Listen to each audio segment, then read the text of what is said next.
Pare, Parenting and Relationship Enhancement.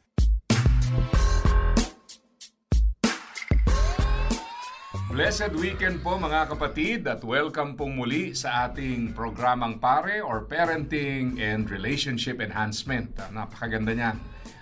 Parenting and Relationship Enhancement. Sa title pa lang, alam nyo na po ang adhikain na lalo tayong uminam sa ating mga responsibilities. At sa adhikain yan ay kasama po natin ang mga co-trainers natin, kasama natin sa core team ng The World Needs a Father Philippines, si Paring Allison. Blessed weekend sa iyo, Paring Allison. Isang mapagpalang araw po sa bawat isa. Narito po tayo upang mapalakas po ang ating pong pagmamagulang at itayo ang bandera ng mga kalalakihan sa pagmamagulang. Ayan.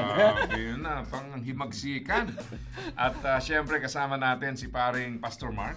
Well, blessed weekend at magandang araw sa inyong lahat. Magandang araw, Paring Jebo, Paring Allison. Same to you. At Happy Valentine's sa ating mga Yun, tagapagpakinig. Oo, tama. Happy Valentine's po.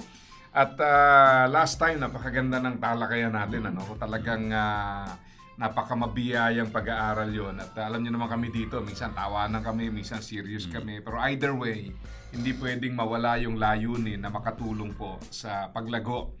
Kaya sa ating pag-aaral ngayon, magpo-focus muna tayo dun sa husband and wife. Kasi bakit?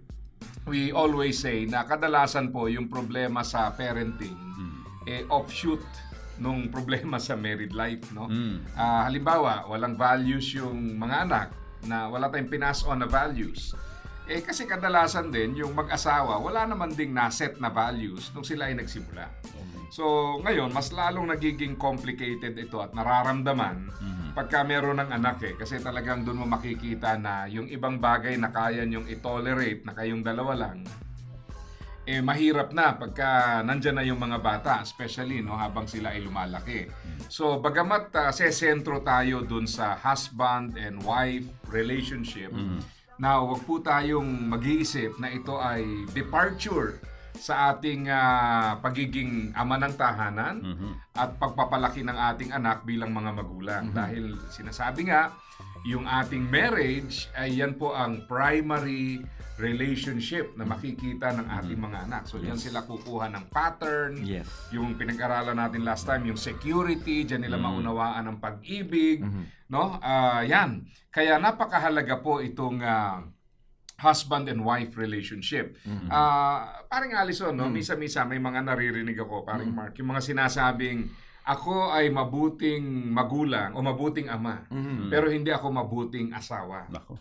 No, kami ho ako personally, hindi ako naniniwala ron. Kasi kagaya ng ating sinasabi kanina na magkasama yan Na siguro nasabi niya na mabuting ama dahil siguro sa provision, di ba? Nabibigay mo yung pangangailangan pisikal o kaya yung inaakala mong yun lang ang pangangailangan. Pero kung lalawakan natin ang pag-unawa, higit pa po sa material at pisikal. Kaya mahalagang maintindihan natin to dahil paminsan we work out yung relationship sa anak.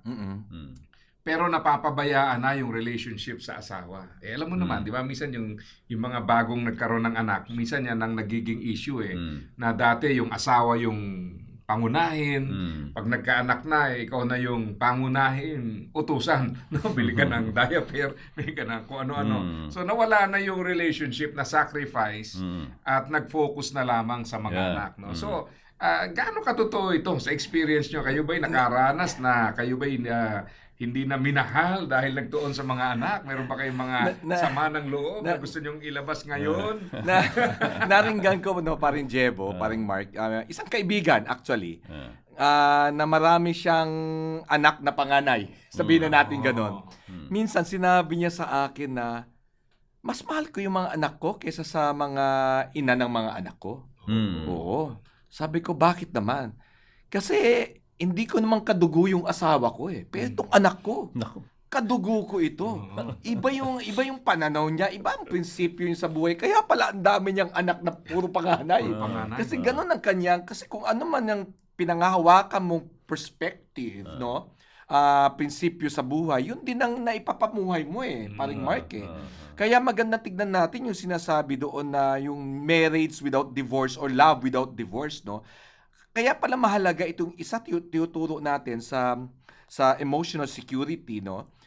Ay dito pala kumukuha ng security ang ating anak sa pagmamahalan ng kanilang magulang. No? Na kapag sila ay hindi tiyak o alam nila na nasa birds ng paghihiwalay ang kanilang magulang, ay naapektuhan din ang kanilang mismong pagkatao. Parang, ano na ako ngayon pag nagkahiwalay ang magulang ko? Sino na ako ngayon? Paano na lamang ako ngayon? Kaya nga, yung security pala nila ng pagmamahal, no, ng magulang ay tinitignan nila, kinukuha nila, hinuhugot nila mula sa pagmamahalan ng kanilang magulang. Na having said that, alam nila na, nagtatalo magulang ko, nag-aaway paminsan-minsan, pero alam ko, magkakasundo din sila at hindi sila kailanman maghihiwalay. Yun ang security na kailangan natin. Kaya lubang napakalaga po ng pag-uusap po natin. Marahil kung kasama mo ang husband mo dyan sa bahay, tawagin mo na, samahan mo na kami rito. Kung vice versa naman, o nandyan yung anak mo, sama-sama na tayo bilang isang pamilya. Pakinggan po natin to at pwede po kayo makisama sa discussion po natin. Pwede nyo pong i-type, no? Pwede na i-type yung ano nila, comment po ninyo dyan ngayon. Yeah. Actually, no, pagka pinag-uusapan natin ang pagsasama ng husband and wife, marami kasing mga transitions. Bawat transition ay may kanya-kanyang challenge, no? Siyempre, pagka ikinasal, no, madaling sabihin na mamahalin kita Honeymoon. habang buhay. Yan. Honeymoon stage, no? Ikaw lang ang mamahalin. Yan. Magkasama tayong tatanda. No? Yan. Mga salitang no? Talagang kalang hindi matitibag Yan. Pero ayoko naman basagin ang trip nyo, kung yun ang trip nyo, sabi nga. Pero ang bottom line, marami sa naghiwalay, nagbitaw din ng ganyan. Di ba? Kaya kailangan maintindihan natin, madaling sabihin, pero iba kasi yung wedding sa marriage. Iba yung yun. wedding is, una, maiksi lang yan. Pangalawa, napakadaling kiligin dyan. Bakit? Kasi dinisenyo yan para magpakilig. Yung marriage is everyday. Ang biro nga ng iba sa wedding, naka-makeup, magandang itsura, pogi. Sa marriage, yan na yung naligo ka na, paglaba. Bakit pang-asawa ko to may kilay pa ito Bakit wala na yung kilay?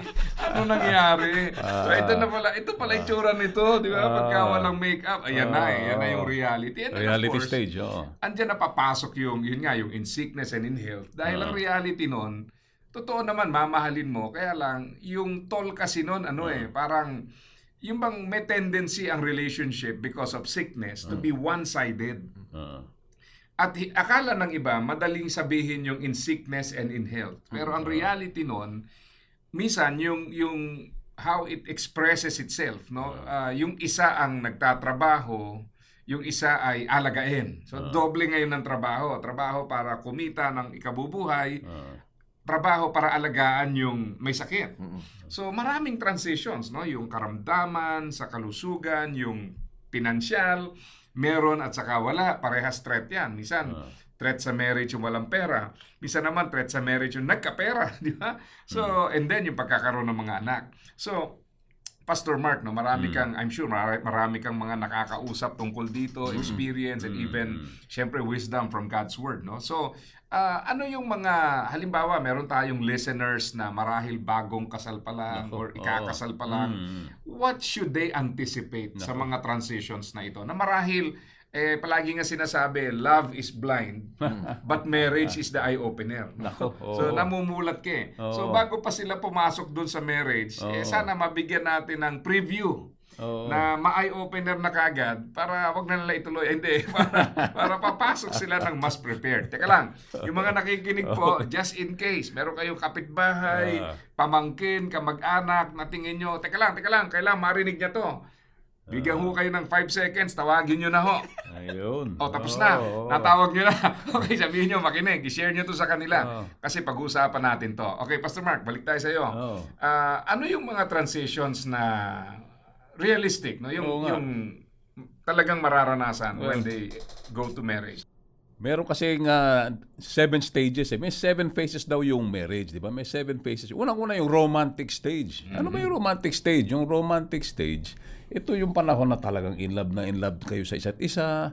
Di ba? Nung panahon nga ni Paring Alison, alala ko nung panahon na yun, yung tinatawag natin telebabad. Oh, kahit may mga Hapon, no? At mga Kastila. Oo, May telepono pa na. Dumadalaw. May telepono pa na, no? Grabe yun. May telepono na pala. Wala. Pero alala ko yung mga kwento na narinig ko, di ba? Magde-date sila. Di ba? Magde-date sila. Tapos, pagkatapos sila mag-date, pag-uwi sa bahay, tatawag pa sa isa't isa, mag-uusap pa. Anyway, yun ang romantic stage. Yung talagang yung gusto nyo makasama kayong lahat. You feel you miss each other Natin so pa, much. natin. Oo, natin. So, it depends, di ba? For some couples, it lasts for 1 year. For some couples, 2 years, 3 years. May ibang couples nga, baka 1 linggo lang eh. Pero yung romantic stage na yan, biglang susunod yung pangalawang phase. Yung pangalawang phase, yung tinatawag na reality. Di ba? Yung reality, biglang na-realize mo, nakikita mo ngayon more yung imperfections, di ba, ng iyong partner. Dati parang perfect na perfect siya, di ba? Nung Bulag ka pa, bulag. bulag ka pa, di ba? Nung nakita mong lumalakad siya sa aisle nung marriage nyo, para siyang anghel, di ba? Pero ngayon, biglang na-realize mo. Sungay. Ay, hindi.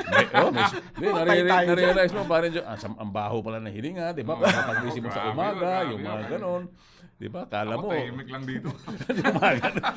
So, yun yung reality. Parang naisip, wow, what? And then you see the imperfections.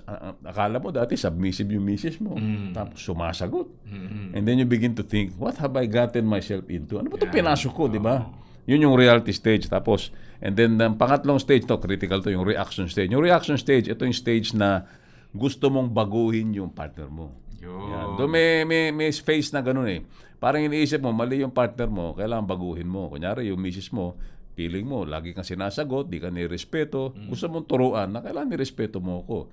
Tapos yung misis naman, feeling niya, hindi binibigyan ng oras, di ba? Hindi siya binibigyan ng oras. Kailangan bigyan mo ng oras, kailangan bigyan, di ba? Masyado kang busy sa trabaho eh. So, gusto mong baguhin. Now, kung ngayon, ito ang experience ko. Ewan ko lang kung ito rin experience ninyo, di ba? Hindi kami magsasalita. Is it effective, di ba? Oo, Is it effective? And the answer is, to change your spouse is not really effective. Eh.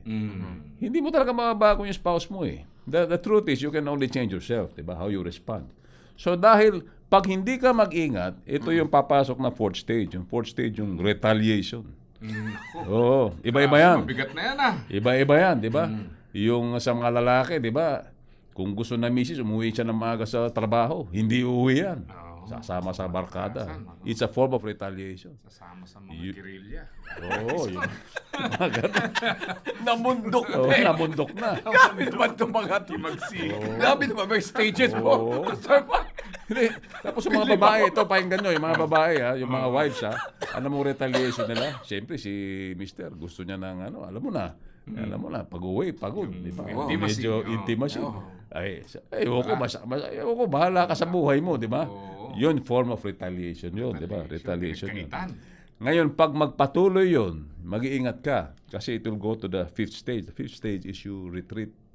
Ito yung, ito yung hindi na kayo nag-uusap. Ang Ano tinanggap mo na. Oo, tinanggap mo lang na hindi ganito ko na na. mababago yung asawa ko, ganyan na talaga siya. Wala akong effort. Hindi na Moving kayo forward. nag-uusap. Oo. Yun ang delikado, pinakadelikadong stage. In fact, yun yung stage that most, yung affairs, yung mga, ano mo tawag sa Tagalog nun? Yung extramarital. extramarital. Ayan, diba? Extracurricular. Doon nangyayari yun. Kasi nagsariling buhay na kayo. Hindi na kayo, siguro nag-uusap kayo, pero yung ano lang, yung mga civil na lang, yun yung civil. So, kung hindi ka mag-iingat doon sa sa retreat stage, it will lead to what you call resign stage. Yung resign is I give up. Wala Diba? For some couples, di ba, nagsasama pa rin sila, pero for the sake of the kids. Yes. Tapos siguro hindi na sila makasama sa kwarto, separate beds. For some couples naman, talagang gusto nila i-annul yung marriage nila or whatever, di ba? They will do. But the seventh stage that we often want to communicate, kung ito po yung, kasi pag tingnan nyo itong 6 stages na to, di ba? Romantic stage, reality, reaction, retaliation, retreat, or resign. Maaari kasing ikaw yung nakikinig ngayon sa amin and you are in one of these stages. And what we want to tell you is there is still hope. And there is still what we call a rebuild or restoration phase, di ba? Because habang may buhay pa tayo, habang kasal pa rin tayo, may pag-asa pa rin yung marriage. And that is what we want. What we want for you, na you rebuild and you restore your marriage. Yan, napakaganda, no? Grabe yung mga na-share ni paring Mark. Kaya kung iisipin nyo po, yan yung sinasabi natin na minsan mas pinaghahandaan yung wedding ceremony na ilang oras lang na mahalaga naman paghandaan. Pero walang preparation sa marriage. Kaya I hope no itong realities na ito na na-share ay talagang magmulat sa ating isipan. Ganun pala yun. Darating doon kahit na gaano kaganda nagsimula, meron at merong mga bagay na hahamon doon sa resolve natin na mahalin ng isa't isa. Ngayon, siguro, in line with that, no, gusto nating tingnan ngayon yung difference between love and infatuation. Kasi, ang isa kasi rito, no, kanina, binigyan ko sila ng 5 seconds na tawagin yung mga, baka sabihin, pang matatagal ng may asawa yan So, dun sa mga papasok pa lang sa relationship or may relationship pero nag-iisip ng marriage, paring Allison, how do you distinguish at bakit kailangang makita natin yung kaibahan ng love and infatuation? Marahil paring Jebo sa mga matatagal ng may asawa ay alam na nila ito, no? Nagsisimula kasi infatuation yung parang intense yung klase ng pagmamahal. Ito yung time na exciting, parang gusto mo laging kasama mo Pag matraffic, mas gusto mo matraffic kasi ayaw nyo pang maghiwalay Wow. Di ba? Ito yung mga panahon na yon. Isang oras na traffic, no? Oo, kasi umiinog kasi siya dito sa sa emotional aspect, no? Yun yung mahalaga doon na kaya yung in love ka kasi emosyon Yun yung mas nangunguna pero yung pag sinabi mo kasing love, ito kasi yung yung tinatawag nating decision. Isang desisyon, isa siyang commitment. Parang sinasabi nating no matter what, 'di ba? Merong ngang pelikula nagsasabi, mahal mo ba ako kasi kailangan mo ako? O kailangan mo ako kaya mahal mo ako? Next naman. 'Di ba? Yun yung mga linyahan sa mga pelikula ni anong pelikula yun? Parang Hindi ko alam, hindi ko naabutan yun. Sino ba yun? Vilma Santos ba yun? Oo, Sino ba? Guy and Pip. Guy and Pip. Grabe yung pinanonood ko. Tagal na yun So, ibig sabihin, doon pala makikita mo na yung pagkakaiba. Sudden, biglaan, mapusok, di ba? Intense. Pero dito, masasabi mo, desisyon Pag desisyon, ibig sabihin, may chance ka mag-isip that I would really go for it. Parang ganon, di ba? No matter what, I would really go for it. I would be committed. Yung sasabi ni Pastor Mark kanina, no, hindi lang nagtatapos doon sa romantic kind of love. Kailangan maidala mo siya sa next level Yung binabanggit na stages ni paring Mark, parang pababa ng pababa Dapat iangat po natin di ba? Iangat po natin to the next level na yung romantic love na yun, kailangan madala natin sa commitment. Yes. Na ibig sabihin, no matter what, kahit anong mangyari, kasi wala namang relasyon Huwag na natin sabihin sa mag-asawa, kahit sa magkakaibigan lang Meron talaga merong mga conflict in personality, mga hindi pagkakaunawaan, kung saan kakain, anong gagawin, mga ganito. Pero hindi naman nawawala yung pagkakaibigan. Ganon din naman lalong-lalo na sa pag-asawa. Na ibig sabihin, alam natin na dumadating yung time talaga na iba-iba yung mga gusto natin. Pinapili mo nga lang kung saan kakain. Kahit saan, ikaw na bahala. Sabihin mo dito, yung nga ulam natin kagabi, manok na naman. Ikaw nga pinapipili ko. Sabi mo, ako na. Doon na nga lang, nagtatalo na nga. Pag-aaway pa kayo. Pag-aaway pa rin, di ba? Pero hindi kailangan maghiwalay. Commitment Pagkain lang yan di ba? Ang mahalaga doon is yung pagmamahal mo, hindi natatawaran o hindi nag-iiba-iba. Kailangan iangat, ano? May yung senior pastor namin may definition ng love. Ayan, Okay. sige nga, I-share ko Pastor. nga. Love is an unconditional commitment towards imperfect people Yan. to seek their highest good, which oftentimes require sacrifice. Okay. So, napakagandang definition yun kasi it is an unconditional, di ba? Last week natin, pinag-usapan natin yung unconditional love sa anak. Ganoon din sa asawa natin. Kailangan unconditional din yun. Tapos, notice, it is towards an imperfect person. So, you need to realize that your spouse, yung asawa mo, imperfect siya And, newsflash, ikaw din. Imperfect ka din. Ganun din yun. Parehas kayong imperfect But ang layunin mo is you want to seek their highest good. And ang last part niya, oftentimes, that would require sacrifice. Parang yung sinasabi mo, parang Alison, di ba? Minsan yung gusto mong kakainan ng restaurant, di ba? Basta kung saan mo gusto, dahil mahal na mahal kita, di ba? Kahit na gusto ko kumain ng manok, kung gusto mo, baboy. Sige, di baboy na lang kainin natin. Parang gano'n, di ba? You sacrifice because you love that person, di ba? I think ito yung napag-usapan din natin, no, paring Jebo, some weeks ago, na kung ang goal ng marriage daw, hindi daw to make us happy, Yes. but to make us holy. Di ba? Pinapabanal tayo ng ating, kaya pala itinapakasalan ko. Parang gano'n. Pinababanal mo ako, maraming salamat. Parang gano'n. No? Mahalaga yung perspective na yun. Yeah. Kasi karamihan pag ang hinahanap mo talaga happiness, mabibigo ka eh. Kasi yung binanggit ni Pastor Mark, yung reality pag nag-set in eh. Talagang makikita mo na walang capability yung tao to make you happy. Yeah. Bakit? Una, hindi siya perpekto. Pangalawa, yung tao na naghahanap, nag-e-expect na pasasayahin mo, wala ring satisfaction yan dahil makasalanan din yan. Di ba? So, ibig sabihin, talagang darating at darating kayo sa punto that you will no longer be happy. Pero ang goal nga is holiness. And holiness is learning to be happy with what makes God happy. Ayan. Yun yun. So, hindi tayo anti-happiness dito. Kundi tinatama natin yung paniniwala at paningin natin. Kaya, napakaganda itong mga pinag-uusapan na to. Kasi paminsan, alam mo na, maraming tao, ba't naging kayo? Ba't siya pinili mo? Kasi masaya ako sa kanya. Di ba? Tapos, pag tinanong mo, ba't naghiwalay? Kasi hindi na ako masaya. Yun na nga puro kasi tayo, atin, ako, di ba? Saya. Sino ba naman ang magiging masaya permanently na alam naman nating hindi tayo perpekto at hindi natin kontrolado ang mga sitwasyon. Yung iba nga masabihan lang ng mister na dear, mag-commute ka muna. Naku, giba na no? Parang hindi matanggap no? Samantalang nangako ka, mamahalin mo ako, ngayon pinagko-commute mo ko. So, ang daming bagay. Kaya nga po, very important yung nabanggit ni paring Alison na ito po ay decision, hindi lang siya emotion. Of course, importante yung emosyon, no? Pero kailangan nating maintindihan, decision. Kaya nga pag nagkakasal, di ba? Ang tanong talaga, tinatanggap mo ba? Hindi naman tinatanong na, ewan ko, si Pastor Mark, kung nagkasal lang ganito, wala naman nagtanong ako, narinig na, ikaw ba, lalaki, kinikilig ka ba? Kung nakita mo to, o babae, napapanaginipan mo ba to? Walang ganun Ang tinatanong, tinatanggap mo ba? Hindi yung kung kinikilig ka, kung mahal mo. Kaya nga kayo nandun, mahal nyo isa't isa So, hindi na yun ang tanong. Ang tanong, tinatanggap. So, it's a decision. Na tinatanggap mo yung kahinaan niyan, hindi ka lango sa pag-ibig, kundi nag-iisip ka na tinatanggap mo siya kasama lahat ng kahinaan niya, lahat ng limitation niya, tinatanggap mo. So, yan. Kaya ang tanong po ay tinatanggap mo ba? At nag-I do kayo doon kung kayo po ay nakasal na.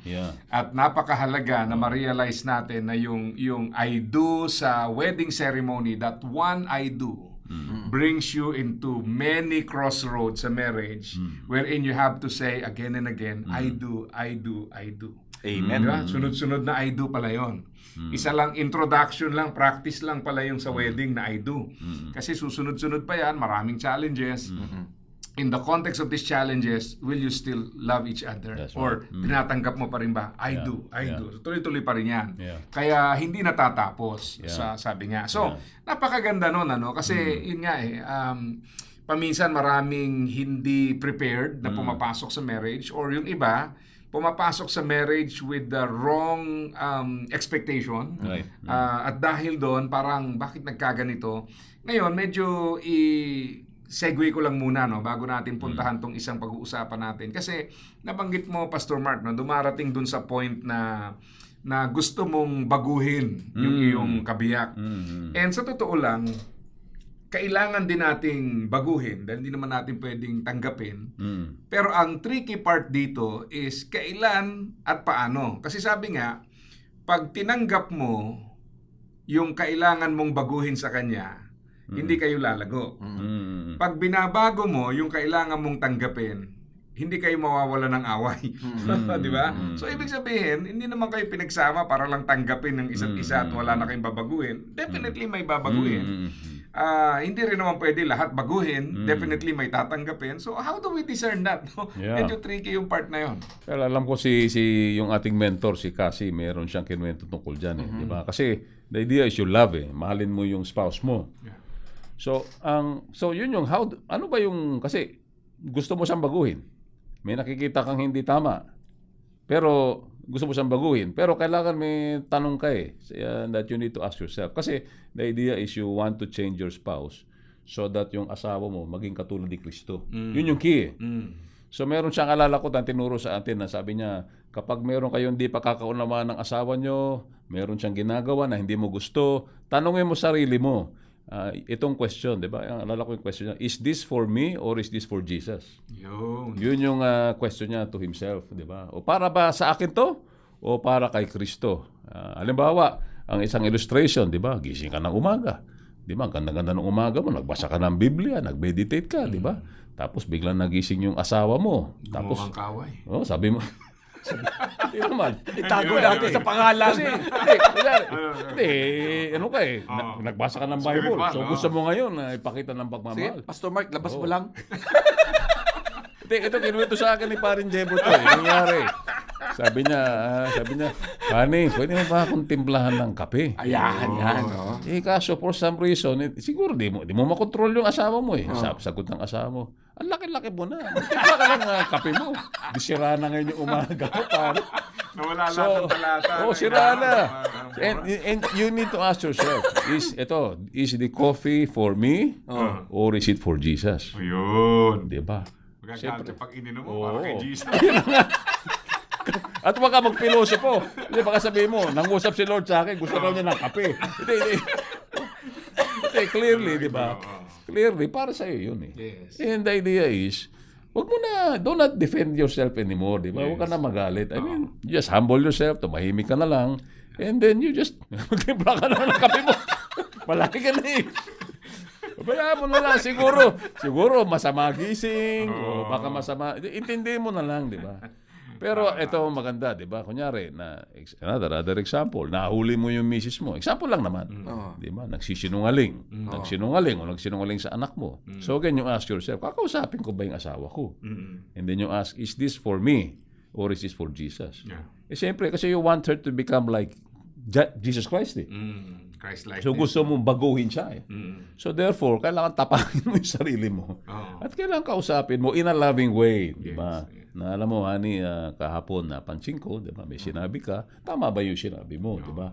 So, yung change dapat, you need to defend the truth Yung katotohanan dapat ang iyong laging sandigan Kung yung spouse mo ay hindi namumuhay ayon sa katotohanan ng salita ng Diyos, then you need to talk, di ba? Kailangan nyo pag-usapan yun. Hindi yung tinotolerate mo lang.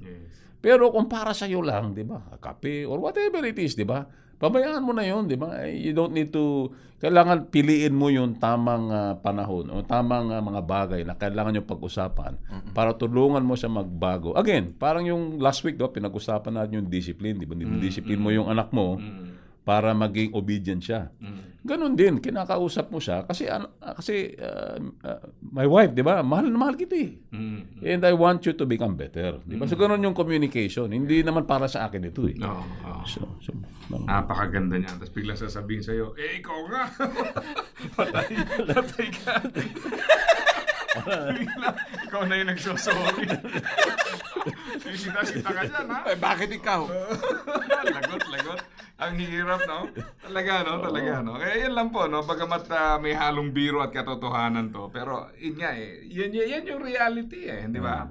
Talagang hindi madaling i-navigate, hindi madaling kumilos. Kasi yung example ko kanina, yung reaction stage, di ba? You try to change your spouse. Often, di ba? To be honest, di ba? Pag i-analyze natin yung mga bagay na gusto natin baguhin sa asawa natin, madalas, hindi, para sa atin lang naman talaga yun Gusto niya mag-conform siya sa standard natin, sa behavior na gusto natin. Pero kasi kailangan piliin natin ano ba yung mga bagay na kailangan magdudulot. Kasi iba ang personality natin sa asawa natin. Iba experience niya. Iba nakalakyan niya. So, kung pag-aawayan nyo lahat ng mga bagay, talagang mag-aaway kayo. Talagang it will lead to disaster. So, kailangan piliin mo lang para ang kino-communicate mo sa asawa mo, mahal kita eh. Kaya tinutuwid ko lang yung paniniwala or perhaps yung behavior mo na hindi na ayon sa salita ng Diyos. So yun lang ang kailangan natin baguhin, yung mga bagay na yun. Yeah. Siguro paring Jebo, paring Mark, siguro gusto ko lang i-reframe siguro, no, in a way na hindi tayo ang nagbabago sa ating asawa o kanino man, even maganda yun. even sa simbahan, no, yung discipleship, hindi tayo nagbabago doon sa dinidisipulo natin o tinuturuan natin, kundi at the end ang Diyos pa rin, ang banal na Yeah, Espiritu that's pa a rin. good point. Oo. Maganda yan. So babalik pa rin tayo doon na yes, dahil sa mga ganitong mga bagay na mga friction ba sa mga relationship ay pinababanal ako ng aming marriage. Exactly. Ikalawa, pwede rin natin tignan din dito sa bagay na ito na yung pag-confront, katulad na binabanggit mo, lovingly confronting. Kasi nga kung ito ay para kay Jesus, dahil gusto natin siya matulungan eh. Hindi naman dahil sa gusto natin siya hiyain, di ba? Kundi nice na siya tulungan bilang husband, nandoon din po yung pagko-confront din sa truth in a loving way. Hindi yung parang ipamukha sa kanya na ikaw makasalanan ka talaga, sinungaling ka talaga. Sa harapan ng mga anak Oo, nyo, wala diba? ka na pag-asa sa buhay. Kailangan, Mag-aaway talaga kailangan kayo. kailangan yung kayong dalawa lang. Oo, Private oo. conversation. At saka yung hahanap ka ng pagkakataon na hindi mainit yung yung discussion. Minsan doon ka pa pumapasok eh. Parang yan ka na naman. Parang 'di ba? Parang Timing. Oh, timing din, Oo, timing tama. din. Oo. Yeah, napakaganda, no? Talagang mga expert sa conflict ng mga kasama natin dito. Kasi, so alam niyo na kung bakit. Ako'y tahimik lang. So, yan po. No? Yan po. Napakaganda niya, no? Kasi alam mo, sa totoo lang, malaking bagay na yung mga tagapakinig natin, maintindihan din that we are not experts in the way Yun. na master namin to. Oo, Walang tama. ganon. Oo. We are still learning. Always presenting ourselves not as perfect fathers or husbands, but as sincere. Yan. Yung sincere, ibig sabihin nun, willing to learn, willing to grow, willing to be corrected, Yes, willing to continue the journey. Yan ang importante. Kaya kayo din po, mahalaga ding makita nyo kung sakali na yung mga sinasabi namin dito, relate kayo, yun naman talagang objective na maintindihan nyo na hindi kami iba sa inyo, hindi rin kayo naiiba. Minsan may mga bagay tayong pinagdadaanan na shared experience, so to speak. And hindi kayo nag-iisa, hindi kayo dapat mag-isa sa journey na ito. At makaka-encourage yung mga pinagdadaanan ng bawat isa. So, napakaganda yan, ano? Napakaganda. Ngayon, pag-usapan naman natin itong biblical love, no? Now, una sa lahat, gusto natin i-clarify kasi hindi ito nade-develop ng tao sa kanyang sarili lamang. No? When you receive Jesus Christ as Savior and Lord, when you have that personal relationship, you tap on dito sa source, no other than God Himself. So, ngayon, itong biblical love na ito, syempre nandyan yung pagmamahal ng mag-asawa, pero dapat nandun din yung tinatawag nating pagmamahal ng Panginoon. No? Minsan may naririnig ako pero medyo hindi ako sumasang-ayon yung si sister wife. Sister wife. Tama naman sister mo and wife. Kaya lang minsan parang masyadong komplikado yung dating. Pero let's clarify na more than titles, kaya mo siya tinawag siguro na sister because you are reminding yourself na ang relationship na ito will work because I am a child of God, you are a child of God, so magkapatid tayo sa Panginoon. So more than the romantic love, dapat nandyan tong pagmamahal ng ating Panginoon. So how do we grow dito sa pagmamahal ng Panginoon na ito so that we can express it sa ating asawa? Yan. Siguro sa lahat ng mga nabanggit na natin kanina ay pumapasok yung aspeto ng sakripisyo. Kasi alam naman natin na meron at meron talaga na mga things na nag-a-arise na talagang pagmumulan ng mga hindi pagkakaunawaan. May mga bagay na kaya nga siya sabi na maging ang mga kalalakihan ay ang kababaihan rather ay mahina daw, no?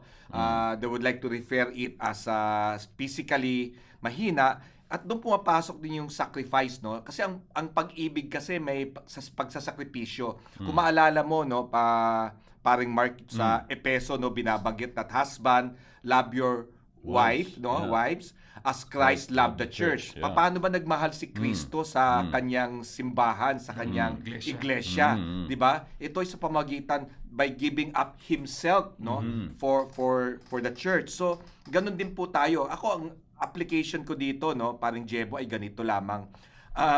Hindi maibig sabihin ng talata na ako ay magpapakamatay, ang ibig sabihin lamang nito, paano ba ako mamamatay para sa aking asawa katulad ng ginawa ni Kristo sa kanyang iglesia? Siguro dito, halimbawa na lamang ay mga simpleng mga aplikasyon ay forgiveness. Hindi, ayoko magpatawad. Kasi kasalanan naman niya talaga yun eh. Hindi, pride yun eh. No matter what, may kasalanan, ako unang lalapit, mag-ayos na tayo. Humility instead of pride. May mga bagay na minsan bilang matagal na mag-asawa, alam ko kung ano paborito niyang pagkain. Lalo na kung minsan pupunta ka sa isang handaan po. Siyempre minsan Magbabalot ka, gano'n? Hindi. Kasama ko naman siya. Kasama ko siya. Kaya lang kung minsan, 'di ba, pag yung binibigay ng waiter, 'di ba? Takal-takal, 'di ba? Kung minsan parang konti lang di ba? Konti lang unless bumalik ka ulit. Alam ko yung mga sahog na mga gusto niyang gano'n, yun ang binibigay ko sa kanya. Oo. Alam ko yun. Ano yun selfishness. Bubulong ka mamaya, bigay mo sa akin. Swap. Dying from self. Di ba? So, yun yung mga yun yung mga siyasabing mga bagay na pwede natin makita kung anong itsura ng pag-ibig. Tinatanong ni paring Jebo kanina sa panimula. Yun how do we express our love sa mga ganung paraan? Kasi simple lamang yun kung mga bagay na ganun, hindi mo kayang magpatawad o makipag-reconcile, paano na lamang sa mga mas malalaki at mabibigat na bagay pa na maaring yung harapin sa hinaharap. Kaya magandang tignan natin sa ganung klaseng pagmamahal. Love must learn how to sacrifice. Yun. So, nandun yung element ng sacrifice. Pastor Mark, baka may gusto kang idagdag. So, yun nga, yung binanggit ni paring Alison, yung Ephesians chapter 5 verse 25, husbands, love your wife just as Christ also loved the church and gave himself up for her. So, yung binanggit mo, yung loving that, a sacrificial kind of love, diba? Or a serving kind of love. Kasi yung modelo natin si Jesus So, ang sinasabi ng salita ng Diyos, diba, si Jesus, siya yung husband, yung bride, yung church In the same manner, tayo, yung ganun na pag-ibig niya, kasi si Jesus died for the church Si Jesus served the church, diba? He came not to serve, but to not to be served, but to serve. Yeah. So dapat tayo, sinaserve din natin. Yung example ni paring Alison, di ba? Grabe, talagang binibigay mo yung Mga sahog, gano'n. Bigay ko. Kasi bigay yung ulam naman niya, kinukuha ko. Sinasabi ko na Hindi pa yan tapos Oo, kasi sa'yo na lang tong gulay, akin yung balat ng lechon. Gano'n. Yun pala yun. Sinasabi ko na Nagkikare lang ako Yun yung, I think that's very important, di ba? Yung mentality mo. Kasi, marami akong mga nakita mga mag-asawa because, by God's grace, I've been counseling many couples for many years. Kasi depende rin yun sa kinalakyan natin May mga kasi mga husband, lumaki, na they are mga senyorito. Di ba? Ang na-witness nila sa kanilang mga tatay, yung tatay nila yung pinagsisilbihan. Di ba? So, minsan may mga kwento na pagdating nung tatay, galing sa trabaho, hindi magkanda o gaga yung misis, yung kanyang asawa, yung kanyang mga anak. Pagpasok sa bahay, pag-upo sa sala, hatiran ng tsinelas, paglulutuan ng pagkain, tapos pagka hindi na pagbigyan, nagagalit, di ba? So may mga lalaki, yun ang nakagisna, yun ang na-observe sa kanilang tatay. Ang nangyayari, pag nag-asawa nila, ganun din ang tendency nila. Yes. So we need to change our mindset na kailangan tayo, we are servants, di ba? We serve our wife, we serve also yung mga anak natin Yan. Di ba? Hindi naman ibig sabihin na utosan ka, di ba? But the idea is you think, what is best for my wife? What is best for my children? How can I help them realize their full potential? Yun. Tapos susuportahan ko sila dun sa bagay na yun. So that is the idea. You serve them sacrificially. And then siguro dagdag ko lang yung kasi minsan ang tanong ng mga husbands, 'di ba? Kung ganun ako, pastor, 'di ba? Sinaserve ko yung aking misis. Paano naman ako? Sino mag-serve sa akin? Ang sagot ko is kailangan hugutan mo yung lakas mo kay Kristo. 'Di ba? You need to, 'di ba, sa The Word is the Father, meron tayong it should be internally sourced. Diba? If you're going to love your wife, your spouse, it should be internally sourced. Ibig sabihin ng internally sourced na yun, if you are a believer, kung Kristiyano ka, yung Espiritu Santo ay nasa loob mo, nakatira sa iyo, at binibigyan kanya ng kapangyarihan, ng kakayahan na mahalin yung asawa mo unconditionally. Without God dito sa puso mo, without God in your life, talagang mahihirapan ka mahalin yung asawa mo. Kasi let's face it, di ba? Imperfect nga yung asawa natin eh. There are times talaga nakakainis. And those are the times that you draw from the Spirit of God and say, Lord, I need your strength, di ba? To love my wife unconditionally. Yeah. And by God's grace, you can do it. Kaya natin to. Amen. Amen. Maganda yung paalala ni Pastor Cassie, no, yung ating mentor sa The World Needs a Father. Sabi niya, most of the problems that we have in marriage are problems that we bring into the marriage. So, ibig sabihin, pumapasok kasi tayo sa marriage na may bagahe na tayo eh. Yan ang reality eh. So, sometimes, kung talagang wala itong pagmamahal na nanggagaling sa Panginoon, sa halip na may healing, lalong masasaktan. Kasi nga, hurt na eh. Kaya minsan, lalong nagiging mas mahirap yung relationship kasi it's not a place for healing, it's a place for further hurting. Kaya talagang bakit sinasabi na pagmamahal ng Panginoon, bakit sinabi na wives, submit as unto the Lord, husbands, love your wives as Christ loved the church. Kasi ang ibig sabihin nun, there are times that your spouse, whether yung husband mo o kung ikaw ay yung wife mo, will not be deserving of your action. Pero again, yung clarification doon is you do it as unto the Lord. Dahil yun ang gusto ng Panginoon. By doing that, you bring healing sa relationship, you bring health sa relationship, and you become better. Yeah. Pero the moment na maging entitled tayo, this is about me, my pain, what I want, yan na eh. You create further damage. That's Kasi right. tayo na yung naging sentro eh. So talagang makikita mo, talagang pag naintindihan mo ito, yung ibang tao natatawa kasi pag sinabing, yung pagmamahal ng Diyos, parang sa kanila corny eh. Pero pag naintindihan mo ang komplikasyon ng marriage, pag nakita mo yung hirap, you understand that there is only one way to succeed.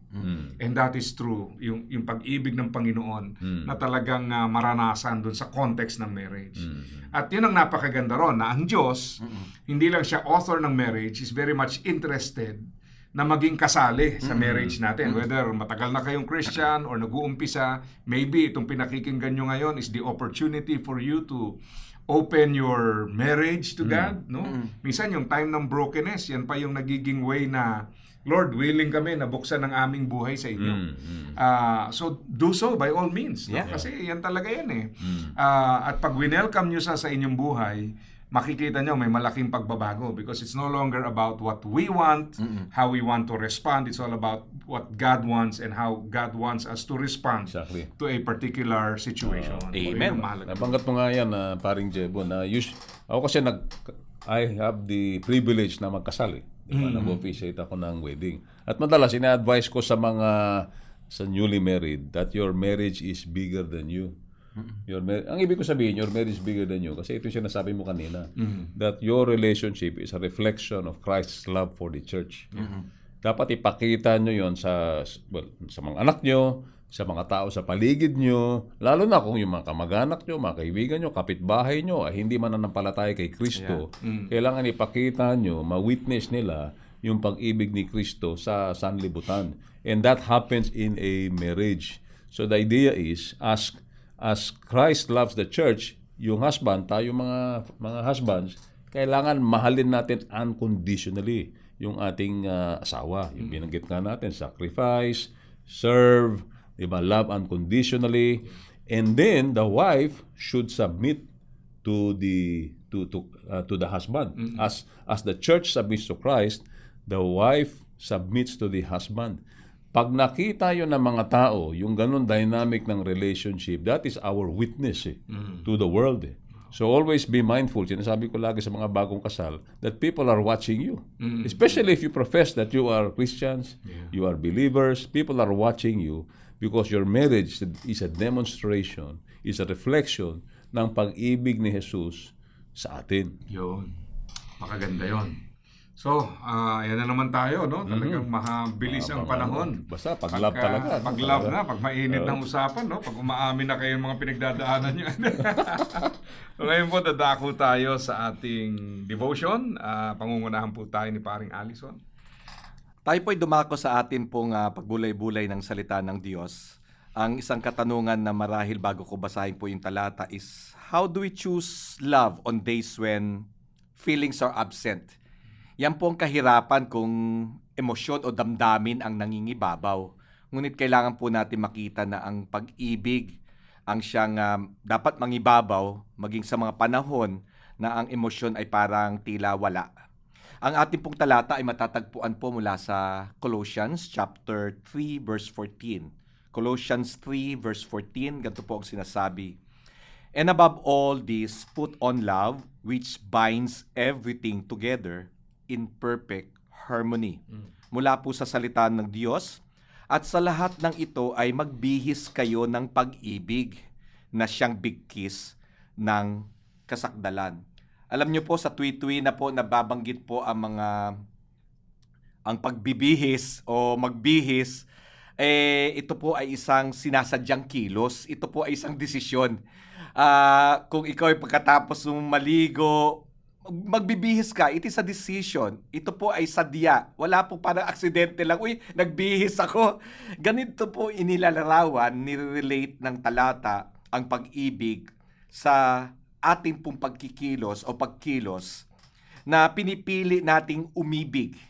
Pinipili po nating umibig araw-araw. At sa ating pong konteksto, sa ating pong kabiyak, sa ating pong asawa, yun din po ang ginagawa natin. Pinipili nating ibigin siya araw-araw. It is a decision, it is a commitment. Ang pag-ibig ay isang sinasadyang pagpili. Kaya nga po, ginamit dito ang pagbibihis sapagkat ang salita ng Diyos po ay relatable. Madali po natin maunawaan ang pag sinabing magbihis ka kasi araw-araw nagbibihis po tayo. Pag pinawisan ka, magpapalit ka ng damit, magbibihis ka. Sa bawat pagkakataon nakikita po natin tuwing nadudumihan tayo, nagbibihis tayo, naglilinis tayo, nagbibihis tayo. Ganun din po. May pagkakamali, kailangan natin bumangon muli at iparamdam, ipakita ang ating pong pag-ibig sa ating pong asawa. Ang pag-ibig din po ay nagbubuklod sa lahat ng mga hindi po maayos. Ang ating pong mga dinadaanan, kuminsan baku-bako, kuminsan ang ating pong daraanan ay may harang, kuminsan ang ating pong dadaanan biglang nagkaroon ng pader. Ngunit para po natin maitawid po ito, ang ating pong pamilya, ang ating pong pag-aasawa, nandun po yung pag-ibig natin sa bawat isa. Hindi po pag may hadlang, may balakid, ay hihinto na lamang tayo. Magre-retreat, mag-resign, ayaw ko na, suko na ako, hindi ko na kaya ito, hindi po. Ang pag-ibig po ang siya magbubuklod po sa atin, sa inyong mag-asawa at sa inyong pong pamilya. Ang pag-ibig din po ay tanda ng ating pong spiritual growth. Dito po makikita na kapag i-measure po natin, kung gagawa po tayo ng pagtingin, no, introspect, no, sa ating pong mga buhay, ay kumusta ang ating pag-ibig sa ating pong asawa, sa ating pong mga anak. Ito ba ay lumago nung nakaraang taon? Marahil paraan na ito upang gamitin natin, upang masasabi natin sa ngayong ito, anong aspeto kaya ng pag-ibig ang nais kong lumago makita sa aking sarili? Ito ba'y may kinalaman sa katapatan? Ito ba'y may kinalaman sa respeto? Ito ba'y may kinalaman sa sakripisyo? Alin man po dito ay hindi po ito nakabase sa emosyon. Ito ay nakabase po sa desisyon at sa commitment. Nawa po sa mga tinalakay po namin mga bagay na ito ay mas lalo po kayong namulat, no, na ito pala ang mga definisyon ng pag-ibig na maari hindi lamang po ikalalago ng inyo pong relasyon, kundi ang ating Diyos po ikinasisiya na ito po ang landas na ating pong tinatahak. Yun, napakaganda. Kaya in essence, talagang sa marriage, pagkasali ang Panginoon, parang sinasabi natin lagi, Lord, more of you, less of me. Amen. Ayan. Diyan tayo lumalago sa Christ-likeness. Inaalis natin yung sarili natin until Christ is formed. No? At siya yung nakikita sa ating action, reactions, even sa ating decisions. Kaya we always say na hindi emosyon ang pundasyon, kundi yung spirituality. Yun. No, yun talaga yun eh. Kaya kung sakali po, tingin nyo, parang wala naman kaming problema. No?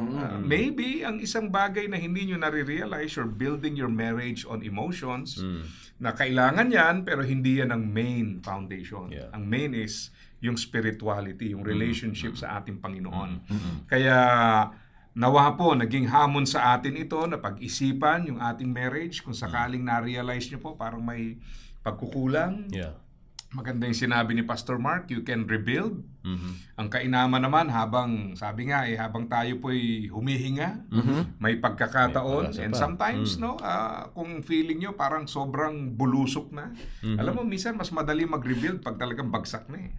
Kasi minsan pag-renovate lang, di ba? Marami kang tira-tira dun sa luma na gusto mo i-keep eh. Na sometimes, it creates limitations. Yeah. Pero pag rebuilding, talagang makikita mo na malinaw yung pundasyon, ano yung direksyon, ano yung gagawin. Yan. So, may konting oras pa tayo. Ito naman naiiba ngayon. May konting natitira. Ayan, nice. Yan. So, bibigyan ko kayo ng konting oras, konti. Okay? Mga huling hamon sa ating tagapakinig. Paring Allison and then si paring Pastor Mark. Nasa pag-ibig pa rin po tayo. Nais ko lamang po sabihin na ang pag-ibig po ay siyang nagbubuklod sa atin. Ito po nagbibigay ng unity sa anumang bagay. Ito man ay sa ating pag-aasawa. Love brings unity sa ating pong family. Love brings unity sa mga iglesia, sa mga kumpanyang inyong pinagtatrabahuan. There must be love in working, no? Hindi ito confine lamang sa yung love sa sa aspeto lamang, kaya nga pag isa may emosyon confine lamang sa mga pagmamahalan, but you can also love, no? How you work, no, with passion sa iyong mga opisina, at makikita ito sa resulta ng iyong trabaho. At going back sa atin na talata na pinag-usapan sa Colossians, ito nagtuturo ng pag-ibig ay hindi damdamin lamang katulad nung nakita natin kanina, kundi lagi po natin alalahanin na ito po ay isang desisyon at commitment na kailangan po nating laging alalahanin. Yun. Yeah. Pastor Mark? Ang sa akin lang, ang gusto kong iwan sa atin lahat is the true test of love is how you love your spouse, yung asawa mo. That's the true test of love. Minsan iniisip natin na we are a loving person. Akala natin sa assessment natin, kanina nga pinag-usapan natin, or di ba, na mahal ko yung aking mga anak, pero yung aking asawa, hindi ko mahal. Hindi pa pwede yun eh. Ang true test of love talaga is how you love your spouse. Bakit? Kasi yung taong yun yung tanging tao na talaga kilala ka eh. Who knows you inside out eh. And that is the only person na talaga maging authentic sa'yo. So kung kaya mong mahalin unconditionally, without any expectation ang asawa mo, totoo lang ito ang paniniwala ko, mas madaling mahalin ng ibang tao. Mas madaling mahalin. Kasi pwede tayo maging plastic sa ibang tao. Ang true test kasi ng pag-ibig, pag sinusubok yung hindi mo gusto, nangyayari, at ang taong gumagawa nun, yung asawa mo eh. Hindi ka sinusundan. So kung kaya mong mahalin siya ng ganon, doon na de-develop yung pag-ibig mo. And my warning lang sa ating lahat, pag mag-fail tayo sa tunay na pag-ibig sa asawa natin, then sa totoo lang, we have not really learned to love at all. Akala natin, marunong tayo magmahal. Pero kung yun, ginigive up natin, yung pag-ibig natin sa ating spouse, we have not really learned our lesson on how to love. Napakaganda. Nakabawi ka. Oo. Sabi nung isang author, no, yung marriage daw will require that we become the best version of ourselves. Yun. So, ibig sabihin, hard work talaga to. Kung nahihirapan kayo, that is what it takes to become the best version of yourself. No? Kaya, yan po ang challenge para sa atin. So, muli, maraming salamat sa ating mga paring Allison, paring Mark, no? Salamat sa isa na namang episode. Maraming salamat higit sa lahat sa Panginoon sa opportunity na ito at sa inyo. Siyempre, nakasama natin dito sa ating pag-aaral. Muli, ito po ang inyong paring Jebo Bansuelo. Nagpapaalam at nagsasabing pagpalain tayo ng ating Panginoon. Pare, Parenting and Relationship Enhancement.